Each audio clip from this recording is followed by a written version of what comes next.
ഇന്നു രാവിലെ ബംഗളൂരുവിൽ നിന്ന് കട്ടപ്പനയിലെത്തിയ സ്വകാര്യ ബസ്സിൽ നിന്നാണ് അഖിൽ ബിജുവിനെ കസ്റ്റഡിയിലെടുത്തത്. 3 വർഷത്തിലധികമായി അഖിൽ എക്സൈസ് നിരീക്ഷണത്തിലായിരുന്നു.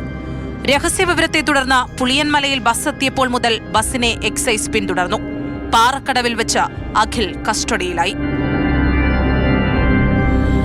ബാംഗ്ലൂരിൽ നിന്ന് പുറപ്പെടുന്ന ബസ്സിൽ ട്രാവൽ ബസ്സുകളുണ്ടല്ലോ, കട്ടപ്പനയിലേക്ക് വരികയായിരുന്നു. പുളിയമല മുതൽ അദ്ദേഹത്തെ നമ്മൾ ഫോളോ ചെയ്യുന്നുണ്ട്. പാറക്കടവ് ഭാഗത്ത് വെച്ചാണ് ബസ് തടഞ്ഞു നിർത്തി ഇദ്ദേഹത്തെ പുറത്തിറക്കി പരിശോധന നടത്തി ലഹരി വസ്തുക്കൾ കണ്ടെത്തിയത്. പരിശോധനകൾ ശക്തമാണ്. സ്ഥിരമായിട്ട് മഫ്തിയിലാണെങ്കിലും സ്ക്വാഡാണെങ്കിലും സർക്കിൾ പാർട്ടിയുടെ ഭാഗത്താണെങ്കിലും നിരീക്ഷണം ശക്തമാണ്. എക്സൈസ് നടത്തിയ ദേഹപരിശോധനയിൽ മെത്തഫെറ്റമിനും ഹൈബ്രിഡ് കഞ്ചാവും കണ്ടെത്തി. സ്വയം ഉപയോഗിക്കാനും വിൽപ്പനയ്ക്കുമാണ് ലഹരി വസ്തുക്കൾ സൂക്ഷിച്ചിരുന്നതെന്ന് അഖിൽ മൊഴി നൽകി. 3 വർഷമായി രാസലഹരിയും 5 വർഷമായി കഞ്ചാവും ഉപയോഗിക്കുന്നുണ്ടെന്ന് അയാൾ മൊഴി നൽകി.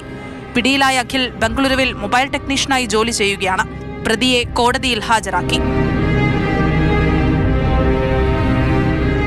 മാതൃഭൂമി ന്യൂസ്, കുമളി.